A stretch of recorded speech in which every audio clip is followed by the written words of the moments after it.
Hey guys, it's Charlene. Today we are working with the Altenew parchment bouquet, and I'm gonna be sharing with you some tips on how you can dress up your die cuts. The parchment bouquet is a layering die set from Altenew, and it has the keyhole system. The keyhole system is really cool because it die cuts these tiny keyholes when you cut your things. So I'll start by picking out some cardstock. I picked out my cardstock that's going to hold the bouquet. I've decided to go with some Nina Desert Storm cardstock. And then here I chose some Altenew Parrot cardstock for several of the leaves and stems. For the bow, I've chosen some Altenew Brushed Silver Metallic. For the baby's breath, I'm using some Nina Solar White 80 pound. And then I have some olive Altenew cardstock. I have some Altenew Sea Glass cardstock here for the small florals. And then for the two main florals, I'm using some Nina Solar White again. So I'll go ahead and cut all the pieces out. Now to dress up my greenery, I'm bringing in Oak Moss Fresh Dye ink. And I have a micro blending brush here. It's a size 7. I'll get a little bit of ink on here and work it into my bristles. The ink is going to help create texture and give our pieces some definition. So I'll start in the center where the leaves meet, which would naturally be the darkest area of the leaf cluster. I'll also bring some color onto the stem so it has more of a natural look. Once I'm happy, I'll set this piece aside and do the same thing for our next stem and leaves. Here's our finished second piece. I'll do the same thing for the small leaves, and for these, I'll pick up some ink and I'll start from one side and bring that ink underneath the leaf for the shading. Lastly, I'll add some shading here to the base parts of the baby's breath where the buds will meet the stems. I'll also add some ink here at the joint as well as some on the bottom of the stem. On the back of the packaging, it shows you how the pieces are all going to layer together to create these two florals. So I'll lay them all out in order. It may be a little hard to see on camera, but this piece has a die cut triangle. Remember that keyhole system? There's also an embossed number that tells you the order in which these go. To add some bright color, I'm bringing in Berrylicious Fresh Dye ink. I'm using my mini blending brush. I'm going to work some of the ink into the bristles, and then I'll start in the center of the die cut and work my way out, making sure to change the direction of my circle as I'm blending the color. I'm going to add a fair amount of ink on these, bringing it out almost all the way to the tip, but leaving those tips white. For the smallest petal, I'll bring in a micro blending brush. These are great for these tiny spaces. This last piece is going to be the center, so I'll save that and use a different color. While I have the Berrylicious out, I'll repeat it with the second floral. Now I can bring in some mid-yellow and color the centers of the florals. I finished inking everything, so now I can layer my flowers together.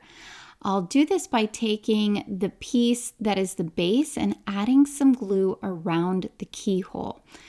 In this flower, there is an actual arrow, whereas the other floral, there is a triangle. That helps you to keep the two florals distinct from each other.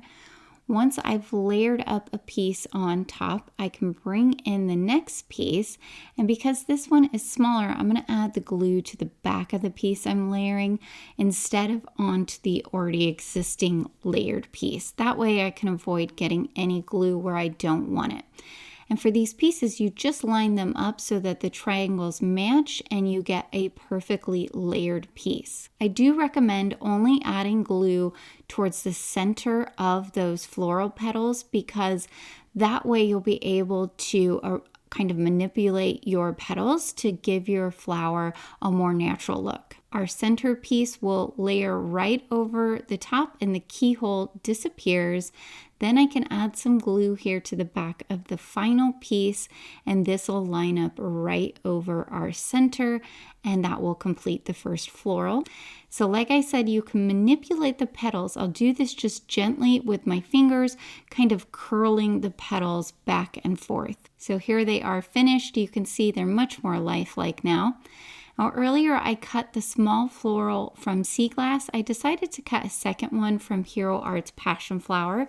And the ink colors I'll use to dress these up are Ocean Waves and Be Grateful. I'll start with my mini blending brush and I will bring the Be Grateful up onto the bottom, doing the same thing with the Ocean Leaves on the Sea Glass piece.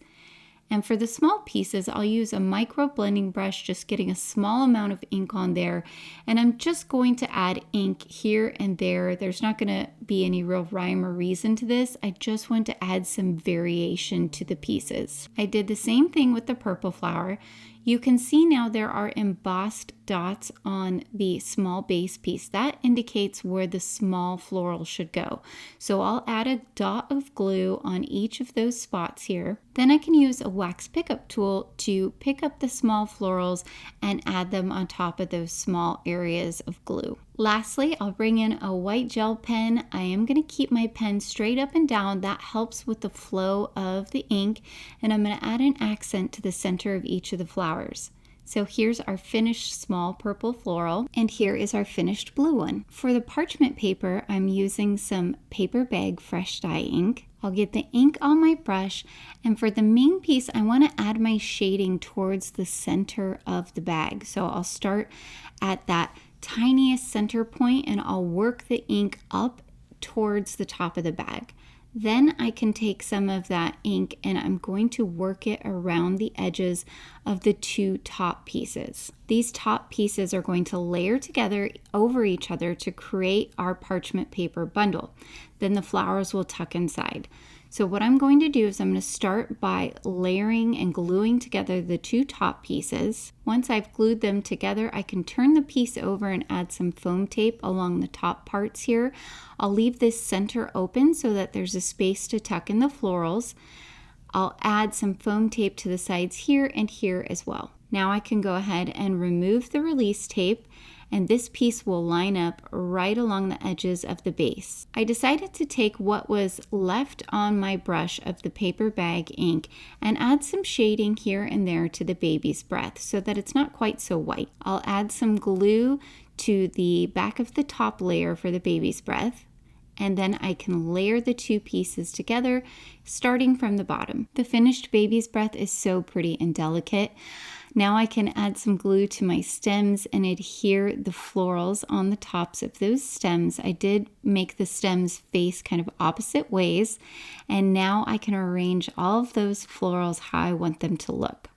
Once I have the basic arrangement, I put them through the parchment paper piece, and now I'm adding different pieces of foam tape to the back of the different florals and kind of pulling the florals as I do this until I get a final arrangement that I'm really happy with. To make the bundle even more full, I'll take those leaves that we created earlier and glue them here and there inside of the florals. Lastly, I'll trim off any of the excess stems that are coming out. I am going to wait to put the bow on until I see how my florals look on the card. For the background, I'm going to use the Floral Serenade press plate, which is just beautiful, and we're going to be doing some foiling. Once my glimmer is heated up, I'll go ahead and add my foil over the top of the press plate so the pretty side is touching the plate and covering everything. Then I'll bring in a piece of smooth white cardstock and lay it over the top and press the timer. Once my timer is done, I'll pull out the whole platform, and then I can go ahead and add my shim and my spacer on top. Then I will run the entire thing through my Platinum 6 die cutting machine, just taking my time, slow and steady. Once I'm done, I'll remove everything from the top. And then once my piece is cooled, I'll remove the foil and you have this beautiful completed piece. I created a sentiment using the One Go solid sentiment strips press plate and the coordinating dies. This I used some black pigment ink to do. So that I have a nice border on my card, I'm going to cut this down using a rectangle infinity die, and then I have some foam tape here that I've added to the back, and I folded down some of the release tape, and now I can line this up so that it is perfectly centered on an A2 panel of white cardstock remove the rest of the release tape and press the entire piece down so it's nice and lined up. I added some foam tape to the back of the sentiment piece, so I'll remove the release tape and adhere it about a 1/2 inch up from the bottom of the foiled piece. I do want this to come all the way over to the right side. That's going to leave room for us to glue our beautiful parchment paper bouquet here, and I want that top angle of the bouquet to line up with the top piece of our foiled background. Lastly, I'll add some glue to the back of the silver bow, and I'm going to have this so that the tails are hanging down, but so that it doesn't obstruct our sentiment. To finish things off, I'll add one mother of pearl gem to the center of our bow. Last step is to add some glue to our completed card panel and adhere it to an A2 sized card base. So here is our finished card using the parchment bouquet dies and the floral serenade press plate. Absolutely gorgeous. Look at all that shine. All right, guys, I hope that you picked up some tips and tricks today on how to dress up your die cuts. Please be sure to like and subscribe, as well as hit that notification bell so that you'll know about future videos here on the Scrapbook and Cards Today YouTube channel. Thank you so much for watching and have a great day.